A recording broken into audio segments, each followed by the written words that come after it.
Along with Roku and Sozin, Katara's mother Kaya is one of the most important characters in Avatar who dies before the start of the show. During a Fire Nation raid on an already decimated Water Tribe village, the leader of the Southern Raiders, a subset of the Fire Nation Navy, searches for the last waterbender in the village. This is Katara, a young girl at this point who was not alive the first time the Fire Nation raided the village.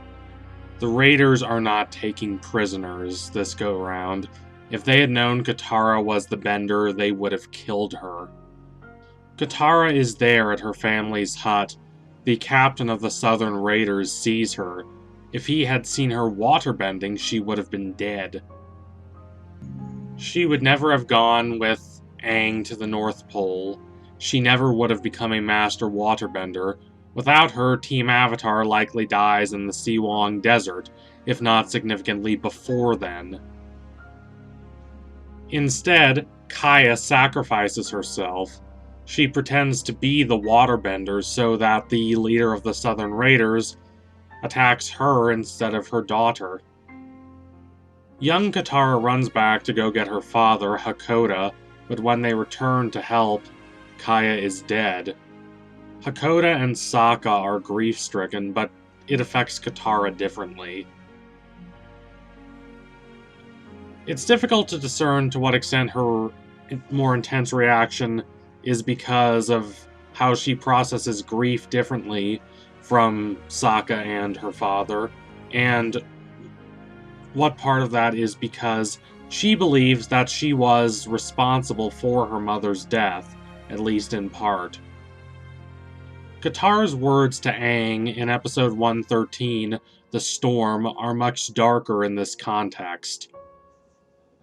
She assures Aang that he is not responsible for the genocide of his people, and there is nothing that he could have done. And that's true enough, despite Aang's insistence that he could have done something. But what Aang does not comprehend is that Katara, in telling him this, is juxtaposing his blamelessness with her guilt. Like in the case of Zuko, it's not just that her mother is gone, it's that her mother is gone because she chose to prioritize the safety of her children over her own safety. Zuko does not necessarily know this until Ozai reveals the truth to him in episode 311, The Day of Black Sun Part 2, but he certainly suspects it. When they're children, Azula taunts him by claiming that his father is going to kill him. Then, Ursa mysteriously disappears soon after. He lives, and he never sees her again until after the end of the narrative. It's one of the reasons he and Katara are able to connect so vividly in the caves beneath Ba Sing Se at the end of Season 2. Katara's identity is primarily defined in reactive terms. How does she react to losing her mother? How does she react to losing the culture she prizes? How does she react to having to take care of both herself and her brother even though she's only a kid? When Aang, the ultimate manic pixie dream boy, comes into her life, he assures her that being a bender is about not knowing fear. But considering how she has suffered, and considering the burdens she has had to take on, maybe he should not be so quick to blame her for being afraid. Her being a waterbender is what got her mother killed, there's no way around that. But what if that didn't happen? What if Kaya stays alive? What if the family stays together? How does that affect Katara personally, and how does it affect the narrative of Avatar: The Last Airbender? There are some obvious differences I think we can discern. Katara does not long for revenge. She does not develop a dark side. Instead, she's a much more morally simple character.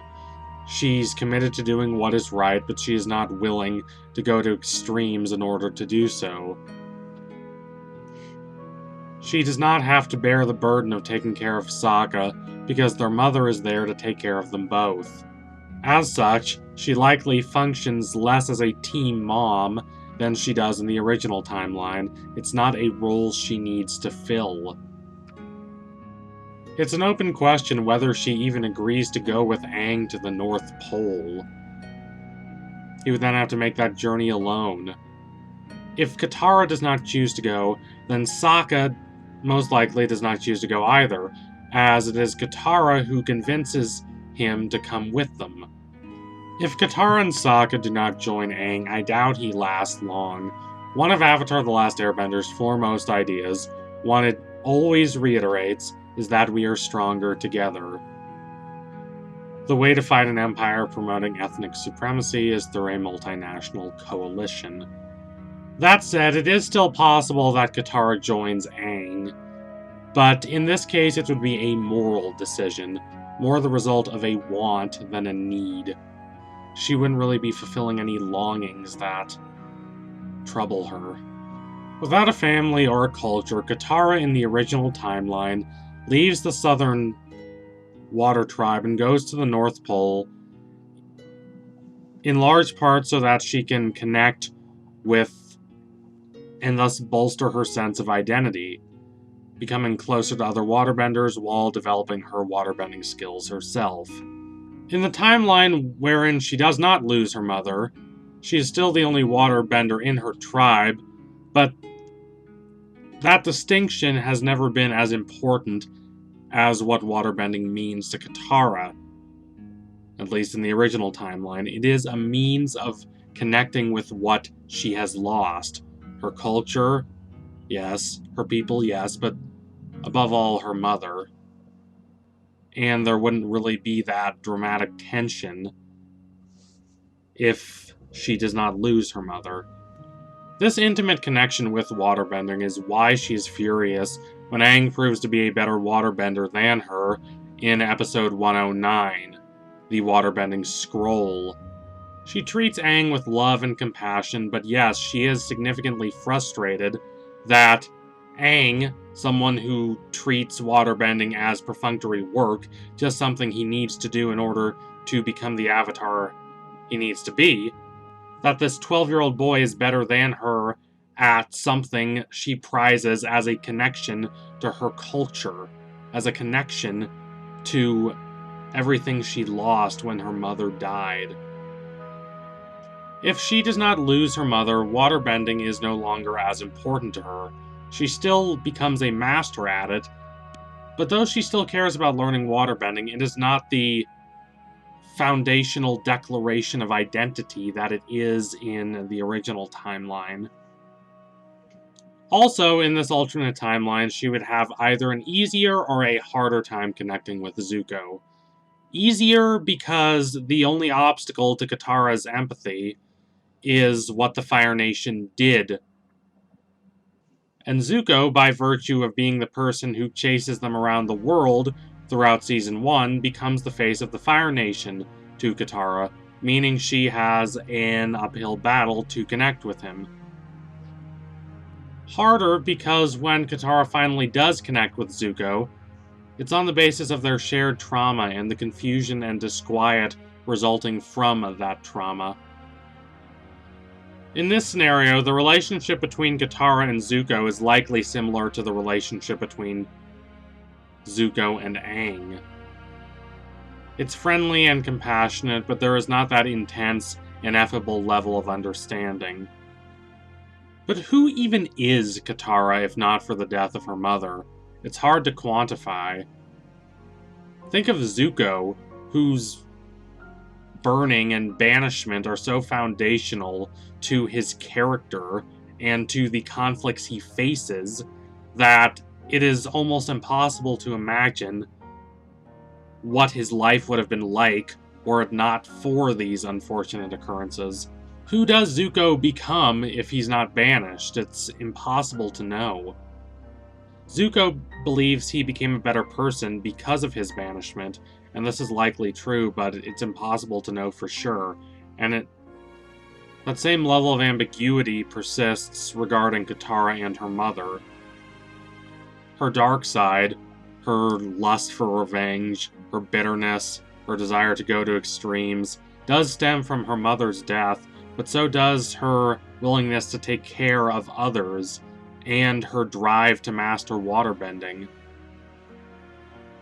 While Katara would be a happier person if her mother had not been killed by the Fire Nation, she would also have been a less interesting character. So thank you all for watching. If you liked what you saw today, don't forget to like, comment, and subscribe. Donate to my Patreon if you can and you want to see more videos like this.